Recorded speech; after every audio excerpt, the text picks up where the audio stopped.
I hope next నుంచి ఇది కొంచెం మీరు దృష్టిలో పెట్టుకుంటారని నేను అనుకుంటున్నాను. నెక్స్ట్ టైం కీర్తనలు 8వ అధ్యాయము 5వ వచనం. కీర్తనలు 8వ అధ్యాయము 5వ వచనం.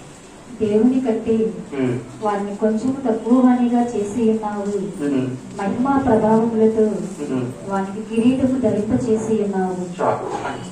ప్రార్థన చేసుకుందాం. మహోన్నతుడైన గొప్ప దేవుడైన మా దేవ, నీకే వేలాది స్తుతులు చేసుకుంటున్నాం తండ్రి. అయ్యా ఈ పరిశుద్ధ ఆదివారం తండ్రి, అయ్యా నన్ను ఇక్కడ నిలవబెట్టిన రీతిని బట్టి నీకే వేలాది స్తుతులు చెల్లిస్తున్నాం తండ్రి. నన్ను మరుగుపరచండి తండ్రి. అయ్యా నీ ఆత్మతో నన్ను బలపరిచి నాయన, నీ వెలుగుతో నన్ను స్పందించుతాను నాయన. మీరే నాయన ప్రజలతో మాట్లాడుకుని పెట్టుకుంటున్నాం తండ్రి. అయ్యా నాయన నీ వాయిస్ని తండ్రి, నీ వాక్యాన్ని తండ్రి హృదయాల్లోకి నాయన, ప్రజల హృదయాల్లోకి నాయన చొచ్చుకొని పోయి తండ్రి. అయ్యా వాక్యానుసారమైన జీవితంలోనైనా వాళ్ళని నాయన వాళ్ళ శుద్ధీకరించుకునేలాగా, వాళ్ళ నడతను సరి చేసుకునేలాగా సహాయం చేయమని యేసునామములో అడిగి పెట్టుకుంటున్నాం తండ్రి.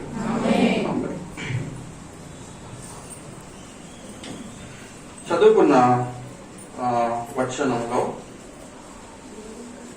దావీదు భక్తుడు చెప్తున్నాడు, దేవుని కంటే వానిని కొంచెము తక్కువ వానిగా చేసి ఉన్నావు. ఎవరిని? చూడండి, తండ్రి అయిన దేవుడు మొదటగా ఆదాము అవ్వను సృజించినప్పుడు వాళ్ళకి ఏమి ఇచ్చాడంట?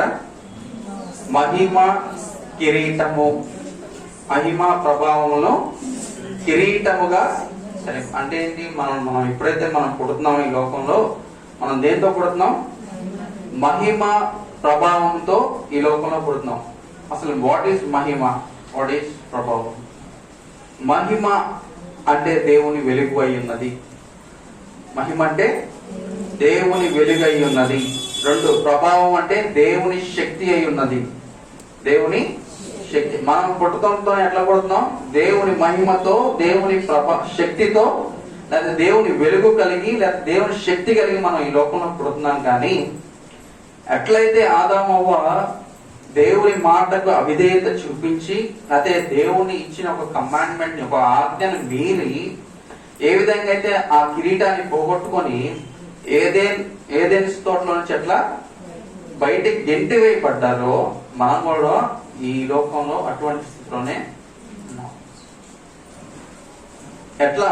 మన అవిధేయతను బట్టి, మన పాపము బట్టి, మనం చేసిన దోషములను బట్టి మనం ఏం చేస్తున్నాము? దేవుడు అనుగ్రహించిన ప్రభావము అనే కిరీటాన్ని మనం ఏం చేస్తున్నాం? కోల్పోతున్నాం. చూడండి, ఫస్ట్ థింగ్, మనం చరిత్ర అంతట్లో మనం ఎన్నోసార్లు చూసుకున్నట్లయితే only one thing that comes in to picture, అంటే ఒకే ఒక్క ముఖ్యమైన అంశము మనకు కనపడుతుంది. ఎవరు? దేవుని నుంచి దూరంగా నడుస్తున్న జనం, లేకపోతే దేవుడి నుంచి దూరంగా వెళ్ళిపోతున్నప్పుడు, లేకపోతే దేవుని ప్రభావాన్ని కోల్పోయి మనం ఓడిపోతున్నప్పుడు, లేకపోతే పతనముల స్థితిలోకి వెళ్ళిపోతున్నప్పుడు ఒక్క అంశం కనపడుతుంది. What is that? Is disobedience. దేవుని ఆజ్ఞ పట్ల అతిక్రమము, లేకపోతే అవిధేయత.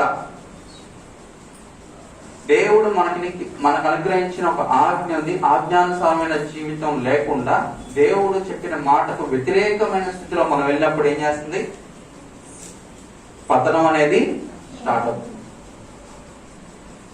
చూడండి, బైబిల్లో మన పాత నిబంధన గ్రంథంలో, రాజుల గ్రంథంలో, న్యాయాధిపతులు, లేకపోతే సమూయేలు గ్రంథం అన్ని చూసుకున్నట్లయితే one thing which comes disobedience. Because of disobedience న్యాయాధిపతులు ఎంతో మంది దేవునికి దూరం అయిపోయారు, రాజులు ఎంతో మంది పతనం అయిపోయారు. ఇశ్రాయేల్ రాజ్యం ఎన్నోసార్లు చిట్టపట్టబడింది. మన జీవితంలో ఆ డిసొబీడియన్స్ ఉన్నట్లయితే నువ్వు దేవునికి దూరంగా ఉన్నావని జ్ఞాపకం చేసుకో. దేవుడిచ్చిన ప్రభావాన్ని నీలో ఇక లేదు అని నువ్వు తెలుసుకో. దేవుడు అనుగ్రహించిన ప్రభావం నీలో లేదని నువ్వు తెలుసుకోవాలి. చూడండి, మొదటి సమూయేలు గ్రంథము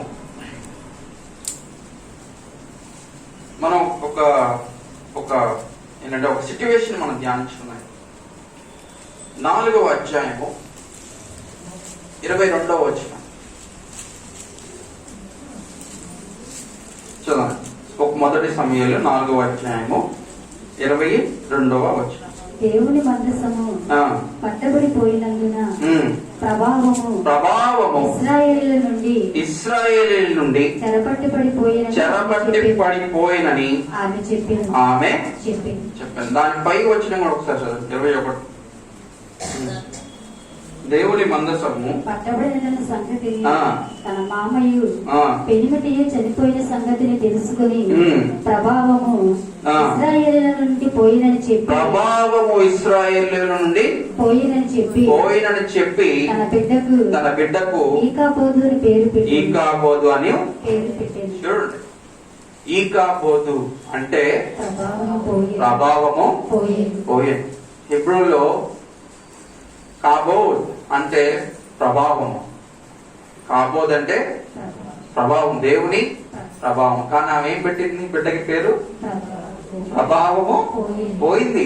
ఈ కాబోద్ ప్రభావము పోయిను. చూడండి, ఇశ్రాయేలు చేసిన అవిధేయత వలన ఏమైంది? ఫిలిస్తీన్లతో యుద్ధం జరుగుతుంది. చూడండి, ఒకసారి ఈ 4th చాప్టర్ అంతా మనం కొంతసేపు ధ్యానించుకున్నట్లయితే, ఫస్ట్ యెహోషువ దేవుని మందసం తీసుకొచ్చి ఎక్కడ పెట్టారు? షీలోహులో పెట్టారు. షీలోహులో ఎన్ని సంవత్సరాలు ఉంది? 369 సంవత్సరాలు షీలోహులో దేవుని మందసం. వీళ్ళు ఎన్నో యుద్ధాలు చేశారు, ఎంతో పోరాటాలు చేశారు, ఎన్నో రాజ్యాలతో పోరాడినా కానీ అదేంటి? దేవుని మందసం వాళ్ళతో ఉంది కనుక వాళ్ళకి విజయము మించింది. God is there with them. God is walking before them. దేవుడు వాళ్ళకు ముందుగా నడిచాను గనుక వాళ్ళకి ఏమొచ్చింది? విజయం వచ్చింది. దేవుడు యుద్ధం చేశాను గనుక ఇశ్రాయేలుకి ఏమొచ్చింది? విజయం వచ్చింది. ఎందుకంటే దేవునికి వాళ్ళు లోబడి ఉన్నారు కనుక ఆ సమయంలో. కానీ తర్వాత ఏమైంది? ఏలీ ప్రవక్త ముసలివాడు అయిపోయినాడు. 98 సంవత్సరాల ముసలివాడు అయిపోయినప్పుడు అంటే ఆయనకి సహాయంగా ఎవరున్నారు? ఆయన ఇద్దరు కుమారులు. ఎవరు? ఆయన పేరు హోఫ్నీ, ఫినెహాస్. హోఫ్నీ, ఫినెహాసు దేవునికి వ్యతిరేకముగా నడిచారు. ఆయనే కాదు, వాళ్ళ కుమారులను బట్టి జన సమూహం కూడా దేవునికి వ్యతిరేకంగా నడిచింది. అందరూ ఇశ్రాయేలు అందరూ దేవునికి వ్యతిరేకంగా వాళ్ళ హృదయాన్ని ఏం చేసుకున్నారు? కఠినపరుచుకొని దేవునికి వ్యతిరేకమైన స్థితిలో వెళ్తున్నారు. దేవుని ఆజ్ఞానుసారమైన జీవితం లేదు. జస్ట్ ఆలయానికి వస్తున్నారు, లేకపోతే కోవెనెంట్ ఆ మందస్థానం దగ్గరికి వస్తున్నారు, మొక్కుబడిగా మొక్కుబడులు చెల్లిస్తున్నారు, మళ్ళీ వాళ్ళ కార్యక్రమాలు వాళ్ళు చేసుకుంటున్నారు. It's like a routine. ఇది ఒక ఆచార సంబంధమైన జరుగుతుంది. బట్ వాళ్ళ హృదయం దేవునికి దగ్గరగా లేదు. వాళ్ళ ప్రవర్తన ఎలా ఉంది? దేవునికి వ్యక్తసముగా ఉంది.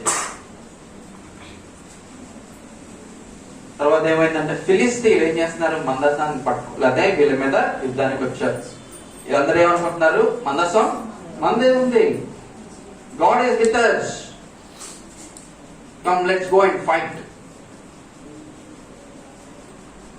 ఇశ్రాయేలు అనుకున్నారు యుద్ధం మనదే, దేవుడు మనతో ఉన్నాడు, విజయం మనదే, పద అని ఫస్ట్ వెళ్ళారు. వెళ్ళగానే ఏమైంది? 4,000 మంది చచ్చిపోయారు. ఎవరు? Israeli. So sudden shock, sudden surprise for them. ఏంటి? ఏం జరుగుతుంది? మనం ఓడిపోవటం ఏంటి? మనం దేవుని పెట్టలేం కదా, దేవుడు మనల్ని ఎందుకున్నాడు కదా, దేవుడు నన్ను పేరు పెట్టి పిలిచాడు కదా, మనం ఓడిపోవటం ఏంటి? డిస్కషన్ పెట్టుకున్నారు వచ్చి. ఏం జరుగుతుంది? తప్పెక్కడ జరిగింది? అందులో ఒకడు అన్నాడు, నాలాంటి వాడు అనుకోండి, మనం దేవుని మందసం తీసుకెళ్లేదు కాబట్టి మనకి ఓటమి వచ్చింది. ఓ కమాన్, దేవుని మందసం ఎక్కడ ఉందో తీసురండి. షీలోహులో నుంచి కదిలించారు దేవుని మందసాన్ని. హోఫ్నీ, ఫినెహాస్ దాన్ని తీసుకొస్తున్నారు. దాని ముందుండి తీసుకొచ్చి అక్కడ పెట్టారు. యుద్ధం ఎక్కడ జరుగుతుంది అక్కడ తీసుకొచ్చి పెట్టారు.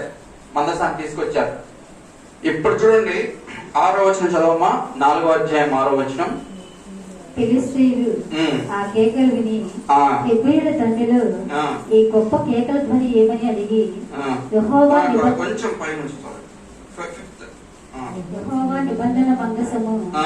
దండులోనికి రాగా దండులోనికి రాగా ఇశ్రాయేలీయులందరూ ఆ, భూమి ప్రతిధ్వనించినంత భూమి ప్రతిధ్వనించినంతగా గొప్ప కేకలు వేసి గొప్ప కేకలు వేసిరి. వేసిరి. ఏంటంట? భూమి ప్రతిధ్వనించినంతగా గొప్ప కేకలు వేసిరి. ఎందుకు?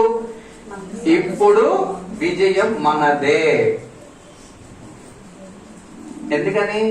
ఎతికి మందస్సం తీసుకొచ్చాం, దేవుని సన్నిధిని తీసుకొచ్చి పెట్టుకున్నాం. ఇప్పుడు విజయం మనదే అని భూమి ఏంటంట ప్రతిధ్వనించేంతగా, అంటే షేక్ అయ్యేంతగా వాళ్ళు కేకలు వేస్తున్నారంట. కేకలు వేసి మళ్ళీ యుద్ధానికి వెళ్ళారు. ఈసారి ఏమైంది? ఏమైంది ఈసారి చెప్పండి? గెలిచావా? 30,000 మంది చనిపోయారు.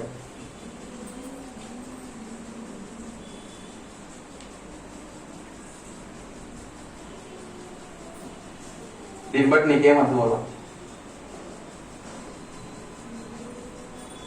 దీన్ని బట్టి నీకేం అర్థం అవ్వాలి? నువ్వు ప్రతి ఆదివారం గుడికి వస్తేను, ఇక్కడ కూర్చొని పాటలు పాడితేను, ఇక్కడ నుంచొని వాక్యం చదివితేను దేవుని ప్రభావం నీలో ఉండదు. నువ్వు దేవునికి విధేయత కలిగి జీవిస్తేనే దేవుని ప్రభావము నీలో ఉంటుంది. ఇశ్రాయేలు అనుకున్నారు, దేవుని మందసం మనతో ఉంది కాబట్టి ఖచ్చితంగా విజయం మనదే. ఇది ఆచార సంబంధమైన స్థితి. మందసం ఉన్నంత మాత్రాన విజయం రాదు. మందసంలో ఎవరు ఉండాలి? దేవుని ఆత్మ ఉండాలి. నీలో ఏముండాలి? దేవుని ఆత్మ ఉండాలి. దేవుని వెలుగు నీలో ఉండాలి. దేవుని ప్రభావం నీలో ఉండాలి. అప్పుడే నువ్వు గొప్ప కార్యాలు చూడగలవు. అప్పుడే దేవుని కార్యాలు నీలో చూడగలవు, నీ కుటుంబంలో చూడగలవు. అంతేగాని జస్ట్ నేను చర్చికి వస్తున్నాను, ప్రార్థన చేస్తున్నాను, ఉదయాన్నే లేచి ప్రార్థన చేస్తున్నాను, ఉదయాన్నే డైలీ బ్రెడ్ వస్తుంది, అది నేను చూస్తున్నాను, దాని కింద కామెంట్ పెడుతున్నాను, ఒక లైక్ పెడుతున్నాను. నో, నీ ప్రవర్తన మారాలి. నువ్వేదైతే దేవునికి డిసోబీడియన్స్ చూపించినావు ఇప్పుడు దాకా అది మారాలి. దేవుని సన్నిధిలో నిన్ను నువ్వేం చేసుకోవాలి చెప్పండి? నువ్వేం చేసుకోవాలి? హృదయాన్ని నలకొట్టుకోవాలి, నిన్ను తగ్గించుకోవాలి. నీ పాపాన్ని బట్టి, నీ దోషాలని బట్టి, నువ్వు చూపించిన అవిధేయతని బట్టి నువ్వేం చేయాలి? పశ్చాత్తాపడాలి. దేవునికి దగ్గరగా నడవాలి. ఎప్పుడైతే దేవునికి దగ్గరగా నడుస్తావో అప్పుడు ఏం చేస్తాడు దేవుడు? ఆయన ప్రభావాన్ని నీలో చూడండి. ఏం జరిగిందంట? 13వ వచనం చదవండి. వచ్చినప్పుడు మందసము విషయమే ఎవరైనా ఒక బెన్యామీని అంట వచ్చాడంట, వచ్చి చెప్తున్నాడు ఆ యుద్ధంలో ఏం జరిగిందని చెప్తున్నాడు. చూడండి. ఆనాడే బెన్యామీనులకు యుద్ధ భూముల నుండి పరిగెత్తికి వచ్చి చిరిగిన బట్టలతోనూ తల మీద ధూళితోనూ షిలోహులో ప్రవేశించాను. అతడు వచ్చినప్పుడు ఏలీ మందసము విషయమై గుండె అవియచు ప్రక్కన పీఠము మీద కూర్చుండి ఎదురు చూచుచున్నాడు. చూడండి, ఏలీ గారు చెప్పుంటారు వాళ్ళకి, అయ్యా మందసాన్ని తీసుకెళ్ళొద్దయ్యా, మీరు తప్పు చేస్తున్నారు, మీరు తప్పు నడవడిలో వెళ్తున్నారు, మీరు చేస్తున్న తప్పు, మందసాన్ని కదిలించవద్దు, అలా కదిలించకూడదు. దానికి ఒక ఆచారం ఉంటది, ఒక నిబంధన ఉంటది, ఒక ఇది ఉంటది, ప్రాసెస్ ఉంటది, ఇట్లా చేయకూడదు అని చెప్పుంటారు. కానీ ఈ కుమారులు వినరు కదా, ఎందుకంటే దారి తప్పిపోయి ఉన్నారు. వినకుండా ఏం చేస్తారు? అంతా తీసుకెళ్లిపోయారు. ఈయన ఏం చేస్తున్నారు? ఈ మందసం గురించి ఏం చేస్తున్నాడు? ఆయన హృదయంలో గుండె లంఘించి ఎదురు చూస్తున్నాడు. ఏమైంది? మందసం ఏమైంది? పట్టబడిందా ఏంటి? తర్వాత ఆ మనుష్యుడు పట్నములోనికి వర్తమానము తేగా పట్టణస్థులందరూ కేకలు వేసిరి. ఏలి ఆ కేకలు విని ఈ గల్లత్తు ఏమని అడగగా ఆ మనుషుడు త్వరగా వచ్చి ఏలితో సంగతి తెలియజేసాను. ఏలి 98 ఏళ్ల వాడై ఉండేను. అతని దృష్టి మందగిలినందున అతని కన్నులు కానకుండేను. ఆ మనుషుడు యుద్ధములో నుండి వచ్చిన వాడని నేనే, నేడు యుద్ధములో నుండి పరిగెత్తుకుని వచ్చిందినని. చూడండి, అదంతా చెప్పిన తర్వాత ఏం చేస్తున్నాడు, నీ కుమారులు కూడా చనిపోయినారు, తర్వాత మందసం పట్టబడింది అనగానే ఏలి వెనక్కి పడిపోయి మెడ విరిగి చనిపోయింది. ఒకదాని తర్వాత ఒకటి దుర్వార్త. దాని తర్వాత ఈ విషయం ఎవరికి తెలిసింది, వాళ్ళ కోడలకి తెలిసింది. ఫిలేమోన్ భార్య, ఫినెహాసు భార్యకి తెలిసింది. ఆమె నిండు చూడాలి, గర్భవతి, ప్రసవ వేదన కూడా పక్కన పెట్టి, లేకపోతే ఆ బాధను కూడా పక్కన పెట్టి దేనికోసం ఎదురు చూస్తుంది, మందస్సం. దేవుని ప్రభావము, దేవుని సన్నిధి మన నుండి ఉన్నదా లేదా. తండ్రి భర్త దారి తొలగిపోయాడు, ప్రజలందరూ దారి తొలగిపోయారు, దేవుణ్ణి విసర్జించి నడుస్తున్నారు. అందుకనే ఆమె ఏం చెప్పింది, బాధ, ఆత్మలో బాధ. ఎప్పుడైతే మందసం పట్టబడిందో ఏంటి, ఆత్మలో బాధ. అటువంటి భారం నీలో ఉందా? దేవుని ప్రభావం నీలోంచి వెళ్ళిపోయినప్పుడు నీలో ఆ భారం ఉందా? ఆ ప్రభావాన్ని మళ్ళీ పొందుకోవాలన్న ఒక భారం మనలో ఉందా? అందుకని ఆ భారం, తాను చనిపోతున్నానని తెలిసి కూడా కుమారునికి ఏం పెట్టింది, ఇక ప్రభావం వెడలిపోయి, ఇశ్రాయేలు నుంచి ప్రభావం వెడలిపోయింది. ఇప్పుడు నీలో నుంచి కూడా దేవుని ప్రభావము వెడలిపోయిందా? Question to you. దేవుడు అనుగ్రహించిన ప్రభావం నీలో ఉందా లేదా?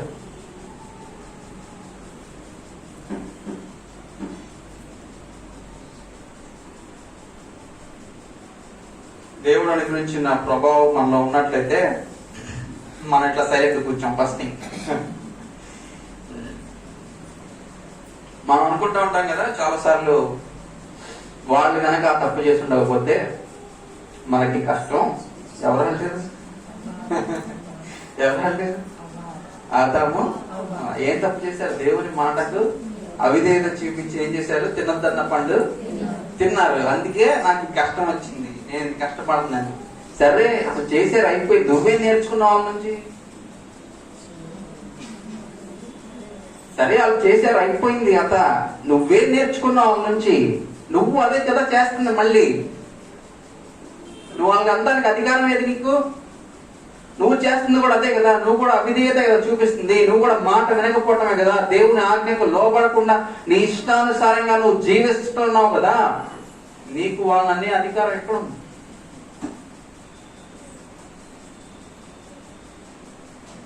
నువ్వేమన్నా నేర్చుకున్నావా వాళ్ళ పాఠాల నుంచి? మనం రోజు బైబిల్ చదువుకుంటున్నాం కదా, అయితే రోజు దేవుని వాక్యం అసలు వింటున్నారా? ఐ మీన్ పొద్దున్నే వాక్యం పెడుతున్నాం కదా, ఎంతమంది వింటున్నారు చెప్పండి నాకు. రోజు పొద్దున్నే వాక్యం ఎంతమంది వింటున్నారు? వినట్లేదు.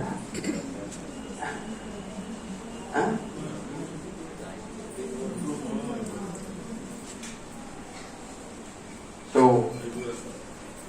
ఎంతమంది అయినా అనేది మన చర్చ్ నుంచి? That's it.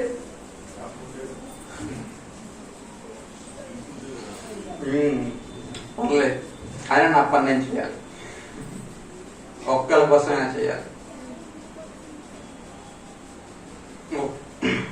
చూడండి, ఇదే అవిధేయత.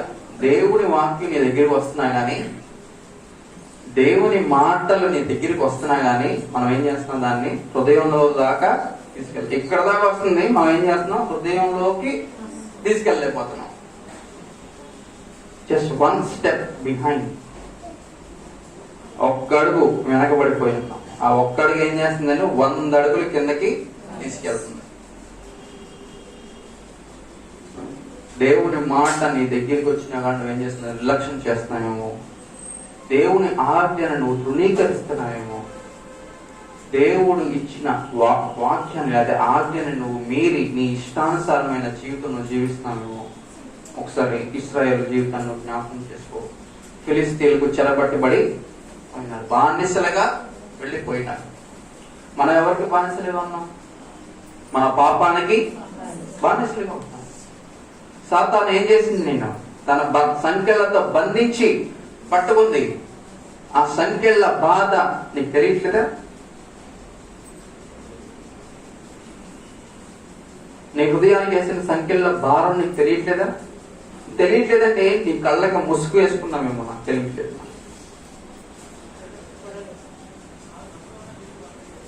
అందుకే నీకు ఆ బాధ తెలియకుండా నిన్ను కప్పుతుందేమో సాతాను. నీకు ఎప్పుడైతే ఆ బాధ, ఆ భారం తెలుస్తుందో ఇప్పుడేమైతే నువ్వు ఖచ్చితంగా ఆ సంఖ్యల నుంచి విడిపించబడాలని నువ్వు కోరుకుంటావు. నువ్వు విడిపించబడాలని కోరుకోవట్లేదంటే ఏంటంట దాని అర్థం? నీకు అక్కడే ఆనందంగా ఉంది.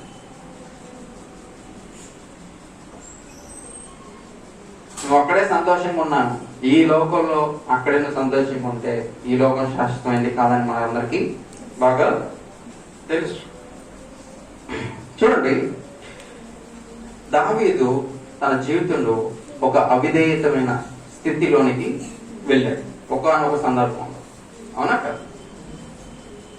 దావీదు ఏం చేశాడు? ఒక అవిధేయత చేశాడు, ఒక తప్పు చేశాడు. దేవుని యెడల తప్పు చేసిన తర్వాత దేవుడు ఏం చేశాడు? ఆయనకి ఒక ప్రవక్త ద్వారా, బాబు నువ్వు చేసిన తప్పు నిన్ను సరి చేసుకోమని చెప్పాడు. చెప్తే ఏం చేశాడు దావీదు? ఆ మాటకు లోబడెను. Solomon, you know right, son of David, ఆయన కూడా అవిధేయత చేశాడు. దేవుడు ఎన్నో మార్లు హెచ్చరిక చేశాను, కానీ సొలొమోన్ ఏం చేశాడు? లోబడ్డా? లోపడలేదు. మనం ఆ స్థితిలో ఉన్నాం, జ్ఞాపకం చేసుకో. ఎన్నోసార్లు హెచ్చరికలు నీ దగ్గరికి వస్తున్నాయి. ఎన్నోసార్లు దేవుడు నేను హెచ్చరిస్తున్నాడు, ఇది సరైన పద్ధతి కాదు, నీ పద్నాన్ని నువ్వు మార్చుకో. అయినా సరే నువ్వు మార్చుకోవట్లేదు. అయినా సరే మన జీవితాలను మార్చుకోవాలి. నీ జీవితంలో మార్చుకోకుండా, దేవునికి విధేయత చూపించకుండా నా జీవితంలో కార్యాలు జరిగిపోవాలి, అద్భుతాలు జరిగిపోవాలి, నా కుటుంబంలో ఆశీర్వదించబడిపోవాలి అంటే హౌ? నీకు లోకానుసారమైన ఆశీర్వాదాలైనా కావాల్సింది? లోకానుసారమైన స్థితిగతులైనా నీకు కావాల్సింది? ఇందాక జాడి చెప్పినాక మనం ఎప్పుడైతే పైన వాటిని వెతుకుతామో కిందున్నవి పైనున్నవి రెండు లభిస్తాయి, పొందుకుంటాం. అంతేగాని ఉంటే కింద ఉన్న వాటిని వెతికితే ఏమైంది? సర్వనాశనం అవుతాం. అది మనం ఏం చేయాలి? కోల్పోయిన దేవుని ప్రభావాన్ని, నీ అవిధేయత ద్వారా నువ్వు కోల్పోయిన దేవుని ప్రభావాన్ని ఏం చేసుకోవాలి? తిరిగి పొందుకోవాలి. దేవుని స్వరాన్ని నువ్వు మళ్ళా వినాలి. ఎట్లా వింటావు దేవుని స్వరాన్ని మళ్ళా? చూడండి, యెహెజ్కేలు గ్రంథం 1వ అధ్యాయము,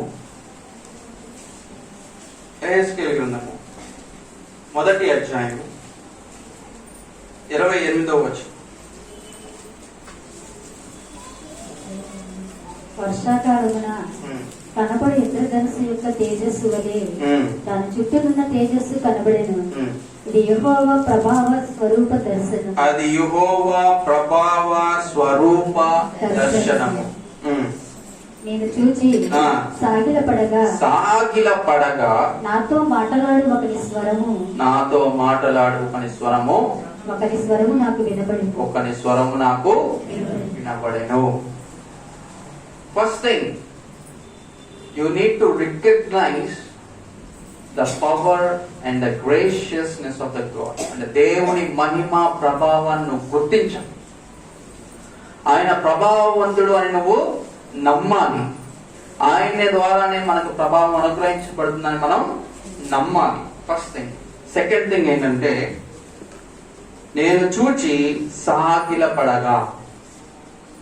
ఏంటంట సాగిలపడటం అంటే ఏంటి? సాగిలపడటం అంటే మనం కొంచెం నమస్కారం, ఈ నమస్కారం కాదు, లేకపోతే ఈ నమస్కారం.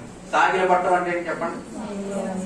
సాష్టాంగ అంటే దాని ఉద్దేశం ఏంటంటే సంపూర్తిగా ఫ్రమ్ టాప్ టు బాటమ్ నేను నీకు సమర్పించుకుంటున్నాను. సాష్టాంగ నమస్కారం అంటే అర్థం అది.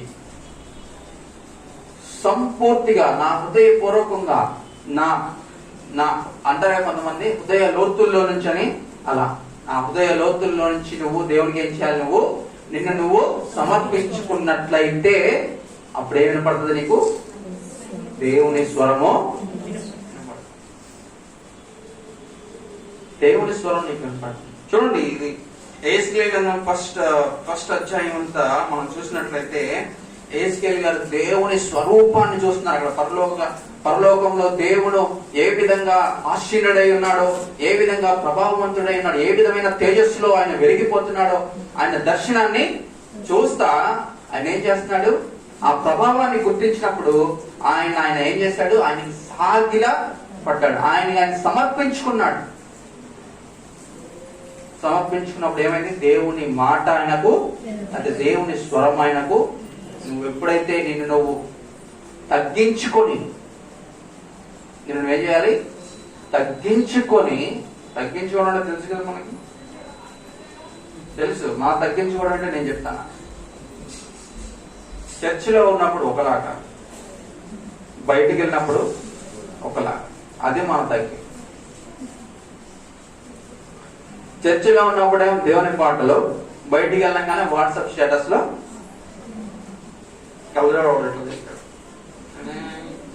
మళ్ళీ బ్యాక్గ్రౌండ్ మ్యూజిక్ దానికి.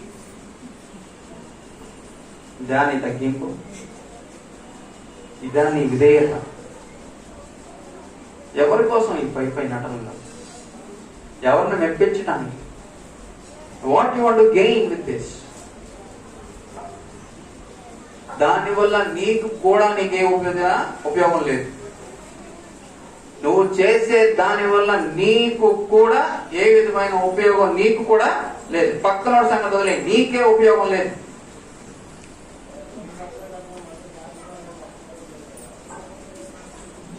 ఉపయోగకరమైన దాన్ని మనం చేద్దాం ప్లీజ్. మన జీవితాన్ని బాగు చేసేదాన్ని, మన కుటుంబాలని బాగు చేసేదాన్ని, మన పైకి లేవనెత్తేదాన్ని మనం చేయాలి. పైకి లేవనెత్తడం అంటే అన్ని విషయాల్లో, ఆత్మీయంగా, ఆర్థికంగా, సామాజికంగా, దేవుళ్ళలో అన్ని విషయాలను ఎదగాలంటే ఏం చేయాలి? First thing obedience to God. దేవుని సన్నిధిలో ఎలా ఉండాలి? విధేయత కలిగి ఉండాలి. ఎప్పుడైతే నువ్వు తగ్గించుకొని నువ్వు దేవునికి సమర్పించుకుంటావో, గాడ్ ఐఎమ్ నథింగ్, నేను ఏమి కాను, నువ్వే సమస్తం అని నువ్వు ఎప్పుడైతే చెప్తావు, దేవుని స్వరాన్ని నువ్వు, దేవుని మాటలు నువ్వు వినగలుగుతావు. చూడండి, పాత నిబంధన మనం చూస్తున్నాం, ఇశ్రాయేల్లో నుంచి ప్రభావం వెళ్ళిపోయింది ఇక్కడ నుంచి. బట్ కొత్త నిబంధనలో యేసు ప్రభువు ఏం చేస్తున్నారు? ప్రభావాన్ని మళ్ళీ అనుగ్రహిస్తున్నారు. చూడండి, మార్కు సువార్త 5వ అధ్యాయం.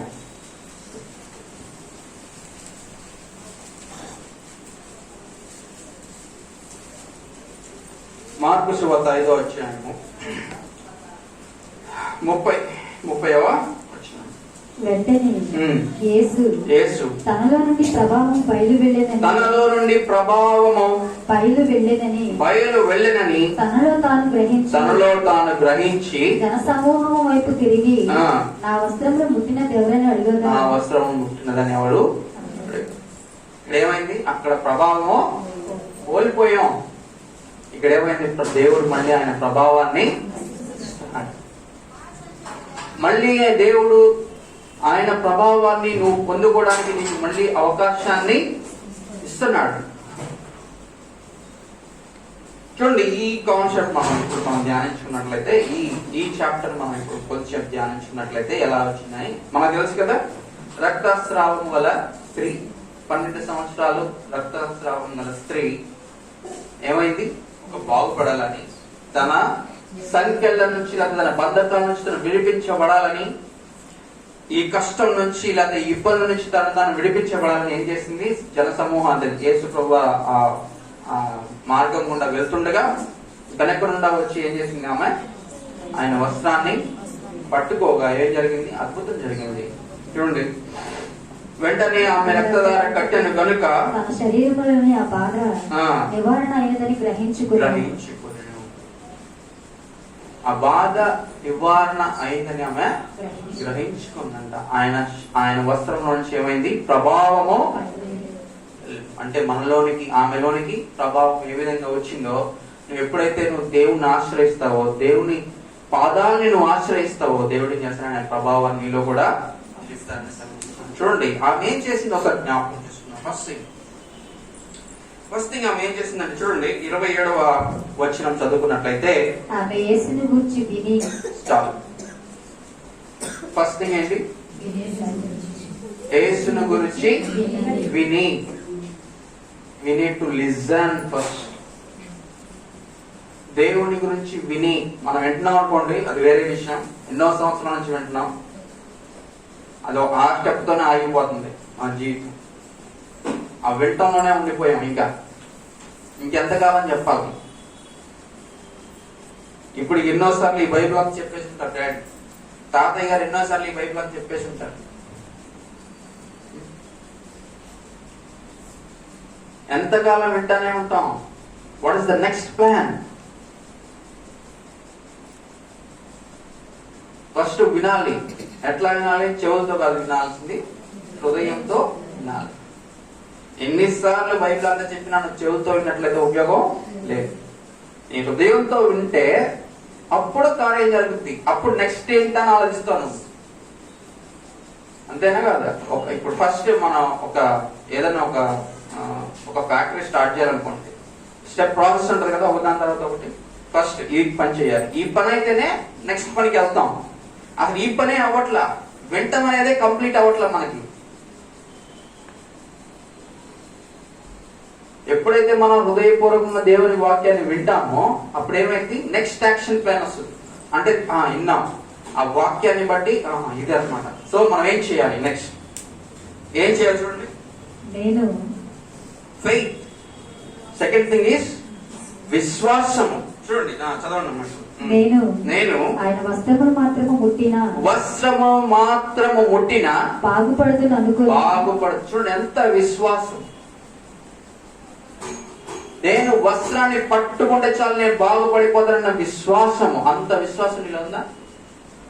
ఇప్పుడు సపోజ్ మనకు ఒక కష్టం వచ్చింది అనుకోండి, మనకు ఒక ఇబ్బంది వచ్చింది అనుకోండి, దేవునికి ప్రార్థన చేస్తే చాలు ఈ సమస్య నుంచి నేను విడిపించబడతాను అన్నంత విశ్వాసం ఇక్కడ ఎవరికి ఉంది?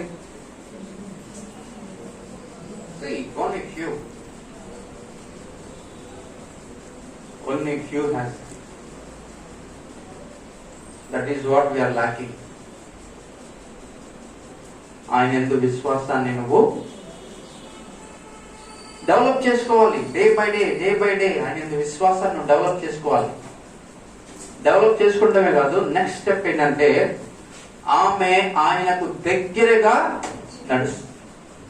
ఆమె ఉన్న ప్రదేశంలో ఉన్న, చూడండి, రక్తస్రావం రాసి అంటే ఆ రోజుల్లో మీకు తెలుసు కదా, ఎన్నో కండిషన్స్ ఉంటాయి స్త్రీలకి. ఎన్నో ఈ కండిషన్, బయటికి రాకూడదు, ఏదో ఉంటది ఇక్కడ. ఆమె రక్తస్రావం అంటే ఆమె వస్త్రాలన్నీ రక్తంతో తడిచిపోతా ఉంది. కానీ ఆమె ఇవన్నీ ఆలోచించలా. అంటే బయటకు వస్తే నన్ను యూదులు లేదా పరిచయులు నన్ను క్వశ్చన్ చేస్తారు, నన్ను అడ్డగిస్తారు, లేకపోతే సమాజంలో ఉన్న జనాలు నన్ను చూసి ఎక్కిరిస్తారు, లేకపోతే నన్ను అవమానపరుస్తారు, లేకపోతే నువ్వు ఆయన నమ్మావు కదా, నీ కార్యం జరిగిందా అని నేను క్వశ్చన్ చేస్తారని, అంటే ఒక అనుమానమైన స్థితిలో వాళ్ళు నిన్ను క్వశ్చన్ చేస్తారన్న ఆ భయము, ఆ సందేహం ఏమీ లేదు. దేవుడు ఏం చెప్తాడంటే, నువ్వేదైనా అడుగు నీకు అనుగ్రహిస్తాను, కానీ అడిగేది అడగాలంట సందేహపడక. మనకి అడుగుతాం ప్రార్థనలో, ప్రార్థన అయిపోయిన తర్వాత మనం హృదయంలో అనుకుంటాం ఇది జరిగితే జరుగుద్దా, జరుగుద్దో జరగదు అంటే నువ్వు ప్రార్థన అప్పుడే ముగించావు, అప్పుడే సందేహం నీ హృదయంలోకి వచ్చి. So there is no use. దేవుడు అదే చెప్తున్నాడు, నువ్వు అడుగు వాటాలని నీకు అనుగ్రహిస్తాను, కానీ ఎలా అడగాలి? సందేహపడక. నీ హృదయంలో ఎటువంటి సందేహం అనేది ఉండకూడదు. సందేహపడక నువ్వు అడిగితే అది నీకు జరుగుతుంది. That is the condition. But మనం ఏం చేస్తాం? నార్మల్ గానే మన స్వభావ రీత్యా మనం ఏం చేస్తాం? సందేహపడతాం. అడిగిన వెంటనే సందేహపడతాం. గ్యాప్ అనేది ఉండదు అసలు. ఆ అమ్మాయిని అనగానే సందేహం అనేది తక్కువ వస్తుంది. So work will not happen. So నువ్వేమనుకుంటావు? యాజ్ యూజువల్ జరగలేదు. ఎందుకంటే నీలో ప్రభావం లేదు, లోపం నీలో ఉంది, దేవుల్లో లేదు. నువ్వు జ్ఞాపకం చేసుకోవాలి. ఇక్కడ లోపం ఎక్కడ ఉంది? నీలో ఉంది. He is ready to give, but నీకేముంది? అనుమానం ఉంది. ఆమెకేం లేదు? అనుమానము లేదు. It will happen. నేను వస్త్రపు చెంగును ముట్టుకుంటే చాలు నేను స్వస్థపరచబడతాను అని రాసిందా? లేకపోతే పడతానో లేదో అని రాసిందా?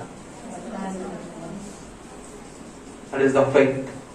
విశ్వాసం అక్కడి నుంచే మొదలవుతుంది.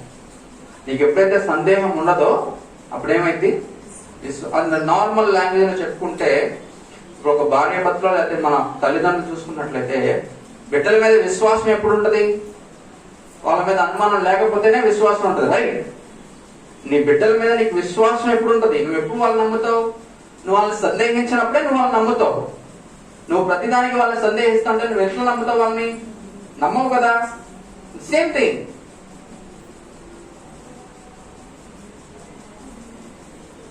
Same thing happens to you.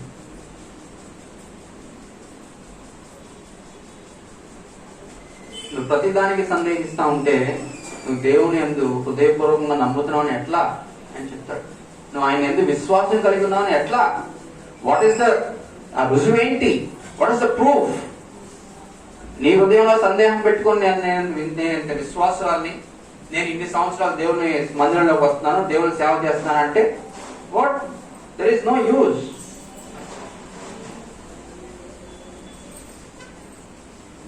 ఇంకా మూడోది ఏంటంటే అమ్మ దేవునికి దగ్గరగా నడిచి. మన విశ్వాస జీవితంలో మనం ఏం చేయాలి? ప్రతిరోజు ఒక స్టెప్ దేవునికి దగ్గరగా జరగాలి.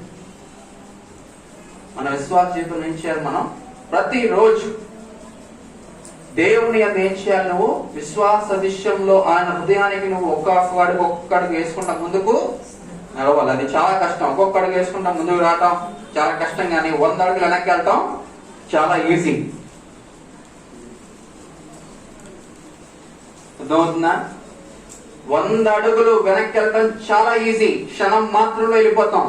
కానీ ఆ 100 అడుగులు ముందు పడాలంటే కొన్ని సంవత్సరాలు పడుతుంది. ఒకసారి జ్ఞాపకం చేసుకోండి. అందుకనే ప్రతి విషయంలో ప్రతి సెకండ్ ఏం చేయాలి? నీ ప్రవక్తలను నువ్వు సరిచూసుకోవాలి.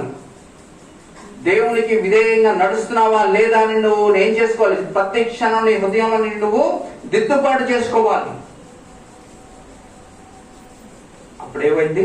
ఇవేం చేసింది? ఫస్ట్ థింగ్ దేవుని గురించి విన్నది, దేవుని యందు విశ్వాసంతో ముందుకు నడిచింది, ఆయనకు దగ్గరగా ఉండాలనుకుంది. ఆయనకు దగ్గరగా ఉండాలి. That's it. God showed a miracle. ఆయన ప్రభావాన్ని ఏం చేశాడు? ఆమెకు అనుగ్రహించాడు. నువ్వు కూడా, నీకు కూడా అనుగ్రహిస్తాడు. ఆమెకు అనుగ్రహించాడు, దేవుడు నీకు అనుగ్రహించడా? అక్కడ కార్యం చేసిన దేవుడు ఇక్కడ కార్యం చేయడా? నా దేవుడు సజీవుడు కదా, నిన్న నేడు నిరంతరం ఏకరీతిగా ఉన్నవాడు, అందరినీ సమానంగా చూసేవాడు కదా. కార్యం జరగాలంటే నేను చేయాలి. ఆయన గురించి నీ హృదయంలో ఏం చేయాలి? హృదయపూర్వకంగా నువ్వు వినాలి. తర్వాత ఆయన విశ్వాసంతో ముందున్నాడు. అనుమానము లేని విశ్వాసం. ఇది నార్మల్ విశ్వాసం కాదు. నార్మల్ విశ్వాసం మాకొద్దు. అనుమానం అనేది లేని విశ్వాసం. తర్వాత ఆయనకు దగ్గరగా నడవాలి. దగ్గరగా నడిచినప్పుడు ఏమైందంట? దేవుని ప్రభావము పొందుకుంటాం. చూడండి, ప్రభావం ఒకటే కాదు దేవుడు ఇచ్చేది. తర్వాత చదవండి 30వ వచనం మనం చదువుకుందాం. వెంటనే యేసు తనలో నుండి ప్రభావం బయలువెళ్ళని తనలో తాను గ్రహించి జన సమూహం వైపు తిరిగి నా వస్త్రమును ముట్టినది ఎవరని అడగగా, నా వస్త్రమును ముట్టినది ఇదేంటి విచిత్రమైన క్వశ్చన్ కదా. Seems so different. ఎందుకని? ఇప్పుడు సపోజ్ ఒక రాజకీయ నాయకుడు ఉన్నాడు అనుకోండి, ఒక జన సమూహంలో వెళ్తున్నాను అనుకో, జగనే వెళ్తున్నాను అనుకోండి, ఎంతమంది పడతారు ఆయన మీద? చాలామంది పడతారు కదా. ఎవరు పడ్డారే అనుకుంటే అన్న తెలుసుద్దా? But why is asking this question? జ్ఞాపకం చేసుకుందాం. ఎంతో మంది జన సమూహం ఆయన చుట్టూ, ఆయన శిష్యులు అందరూ వెళ్తుండగా ఏమైంది, ఒక ఆమె వచ్చి ఆయన వస్త్రపు చెంగును పట్టుకుందంట. దేవుడు అడుగుతున్నాడు, ఎంత సమూహంలో నా వస్త్రపు చెంగు పట్టుకుంది ఎవరు? ఎందుకని అడుగుతున్నాడు? ఎందుకంటే ఆమె అనుకుని ఉంటది, నా జీవితంలో కార్యం జరిగింది, నేను అనుకున్న విశ్వసించినది జరిగింది, ఇది చాలు అని ఆమె వెనక్కి తిరిగి వెళ్ళిపోతుండొచ్చు. But God don't want her let go like that. అంటే దేవుడు ఆమెను అలా పంపించాలన్న ఉద్దేశం లేదు. ఆమె జీవితంలో ఇంకా ఇంకా ఇంకా ఎదురొచ్చాను. చూడండి, ఎఫెసీయులకు రాసిన పత్రిక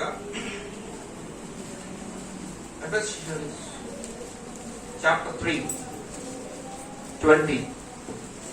ఎఫెసీయులకు రాసిన పత్రిక 3వ అధ్యాయము 20వ వచనం.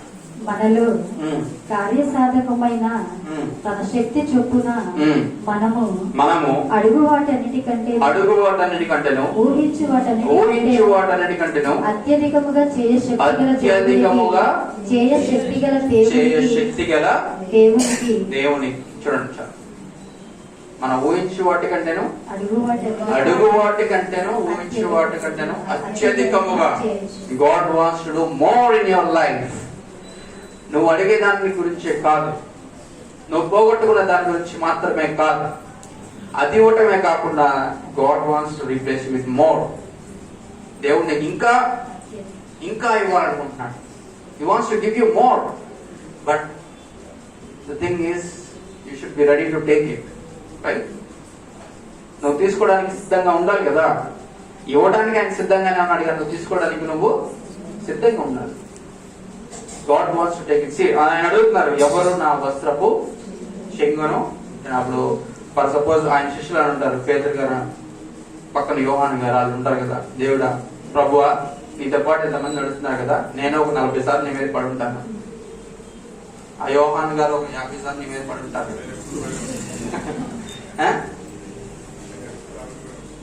ఎంతమంది నీ మీద పడుతున్నారు కదా, నువ్వేంటి ఎవరు పడ్డారని నేను అంత స్పెసిఫిక్ గా అడుగుతున్నావు, ఎలా? అవు. బట్ గాడ్ సెడ్, మీరందరూ నా మీద పడ్డం కాదు, నాలో నుంచి ప్రభావము ఒక్కరికే వెళ్ళింది. గాడ్ సేస్ యూ, నువ్వు ప్రతి రోజు ప్రతి దినము దేవుని ఆరాధించడం కాదు, లేదా దేవుని సంఘంలోకి రావటమే కాదు. That is not the use. ఆయనతో ఎంతమంది ఎన్నిసార్లు నువ్వు నడిచినా ఉపయోగం లేదు, కానీ ఆయన ప్రభావం నీలోనికి వచ్చిందా, అది ఉపయోగం. That is what God wants. Just ఆయనతో పాటు నడవడం వల్ల ఉపయోగం లేదు. You should be unique. అంతమందిలో ఆయన ఆమె అలా గుర్తించాడు, ఎందుకంటే ఆయన ప్రభావము ఆమెలోనికి వెళ్ళిందని ఆయనకు తెలుసు. God knows. ఆయన ఏ కార్యం చేస్తున్నా ఆయనకు తెలియదా? సమస్తము ఎరిగిన దేవుడు కదా. ఎవరు ఆయన్ని ముట్టుకుందా ఆయనకు తెలియదా? తెలుసు. But God wants to let you know that నువ్వు ఆయనతో నడిస్తే మాత్రమే సరిపోదు, ఆయనలోని ప్రభావం నీలోనికి రావాలి. నువ్వు వెళ్ళి ఎన్నిసార్లు ఆయన మీద పడినా ఎవరికి అక్కడ ప్రభావము రాలేదు, కానీ ఒక్కరికే జ్ఞాపకం చేసుకోండి. It's very important. ఎంతమంది జన సమూహంలో కార్యం జరగండి, ఒక్క ఆవిడలో ఎందుకు జరిగిందంటే విధేయత.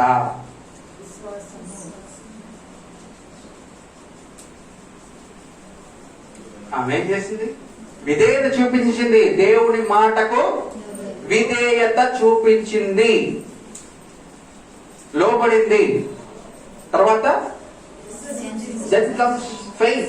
విశ్వసించింది, అనుమానం లేకుండా విశ్వసించింది. తర్వాత ఏమైంది? దేవునికి దగ్గరగా నడిచింది. దేవునికి దగ్గరగా నడవటం కాదు, అప్పుడు ఏం చేసింది? కార్యము జరిగింది. ఉట్టి దేవునికి దగ్గర నడవటం వల్ల ఉపయోగం లేదు, కార్యము జరగాలి. That bondage should be happen.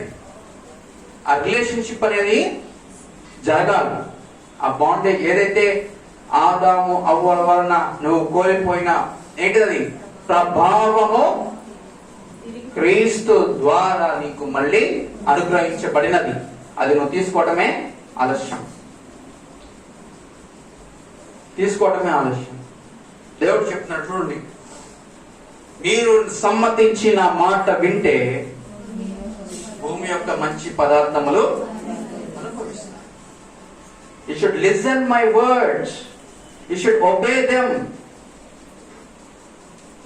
అంతేగాని దేవుని యందు అవిధేయత చూపిస్తే మాత్రం ఏమవుతుంది? చూసాం కదా, ఇశ్రాయేల్ నుంచి ప్రభావము ఏ విధంగా వెడలిపోయిందో, నీ జీవితంలో నీ కుటుంబంలో కూడా దేవుని ప్రభావం ఒకవేళ వెడలిపోయిందేమో ఒకసారి జ్ఞాపకం చేసుకో. ఈ ఉదయకాలంలో దేవుడు నీతో సూటిగా మాట్లాడుతాడు. If God's presence or honor is not there in you, నువ్వు క్రైస్తవుడని చెప్పుకుంటమే ఒక వ్యర్థం.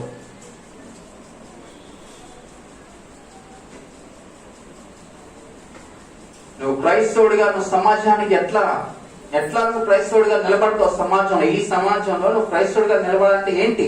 దేవుని శక్తి, దేవుని కార్యాలు నీ ఎల్ల జరిగితే, నీ నుంచి దేవుని కార్యాలు జరిగితే, వైస్ వర్సా, రైట్? ఫస్ట్ నీ జీవితంలో జరగాలి, నీ జీవితం నుంచి వేరే వాళ్ళ జీవితంలోకి ఆ ప్రభావం నువ్వు ఎప్పుడైతే నువ్వు ఆ ట్రాన్స్ప్లాంట్ చేస్తావో నువ్వు, అప్పుడు నువ్వు క్రైస్తవునిగా ఈ సమాజంలో నీకు ఒక గుర్తింపు, లేకపోతే నీకు ఒక ఇది ఉంటుంది. అంతేగాని if you are not having the presence of God, దేవుని ప్రభావం లేకపోతే you are just one in lakh. అంటే 1,00,000 మందిలో కూడా నువ్వు ఒకడివే. లక్షల్లో ఒకడివి కాదు, 1,00,000 మందిలో కూడా నువ్వు ఒకడు. అని జ్ఞాపకం చేసుకో. దేవుని ప్రభావాన్ని పొందుకుందాం. చూడండి, దేవుడు ఏం చెప్తున్నాడు? దావీదు ప్రవక్త, దావీదు గారు ఏం రాస్తున్నా? చాలా ఫస్ట్ మనం చదువుకున్నాం మళ్ళీ కీర్తనలు 8వ అధ్యాయం. దేవుడి కంటే వాటిని కొంచెము తక్కువ మనల్ని అంటే ఎలా చేశారంటే, దేవుడి కంటే కొంచెం తక్కువనిగా మనల్ని చేసి ఉన్నాడు. మహిమా ప్రభావములను వానికి కిరీటము ధరింపచేసి, ఆ కిరీటాన్ని మనం ఏం చేయాలి? మళ్ళీ పొందుకోవాలి. That is what hour goal today. ఎప్పుడైతే నువ్వు ఆ ప్రభావాన్ని పొందుకుంటావో, ఎప్పుడైతే ఆ వెలుగుని నువ్వు పొందుకుంటావో, అప్పుడు నీ జీవితంలో సంతోషం ఉంటుంది. అప్పుడు నువ్వు ఇక్కడ నవ్వుతా కూర్చుంటావు, సంతోషంగా కూర్చుంటావు. ఎలా మోకాలు వేసుకుని కూర్చోరు? First thing, I don't like this at all.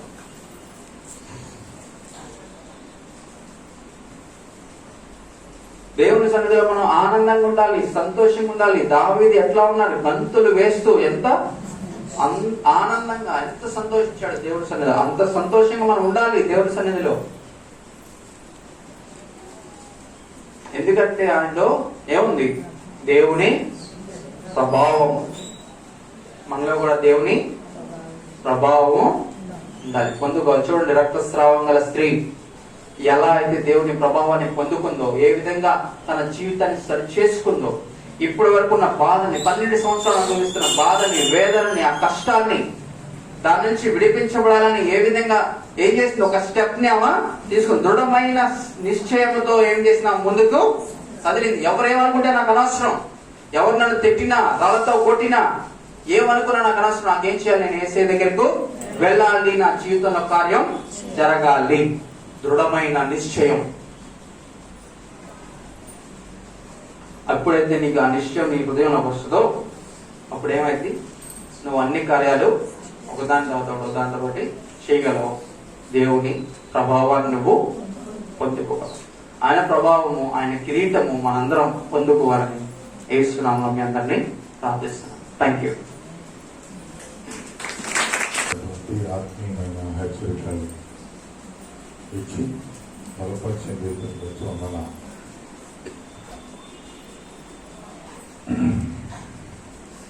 2-3 points raise చేశాను. నేను వచ్చేటప్పుడు మీరు క్లాప్స్ కొట్టారు అని, కొట్టింది శనిబాబుకి కాదు, దైవజనుడికి.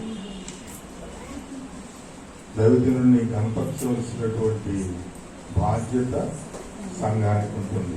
కాబట్టి నేను తండ్రినైనా నేను కూడా దైవజనుడిగా చూసి ఏం చేయాలి? క్లాస్ కొట్టాలి. రెండోది, ఆరాధనలో అందరూ చాలా సైలెంట్ గా ఉన్నారు. క్లాప్స్ కొట్టలేదు. క్లాప్స్ కొట్టమంటే ఈ టాప్ ఎగిరిపోతుంది. ఎవడు ఎలా కొడతారో తెలియదు. పెంటెకొస్తూ లయబద్ధంగా కొడతారు. అందరి సౌండ్ ఒకసారి ఈ మాటలు మీ హృదయంలో భద్రపరచును గాక. దేవాది దేవుడు మిమ్మల్ని దీవించి ఆశీర్వదించును గాక. తన అద్భుత హస్తముతో మిమ్మల్ని దర్శించి వర్ధిల్లింప చేయను గాక. Praise the lord.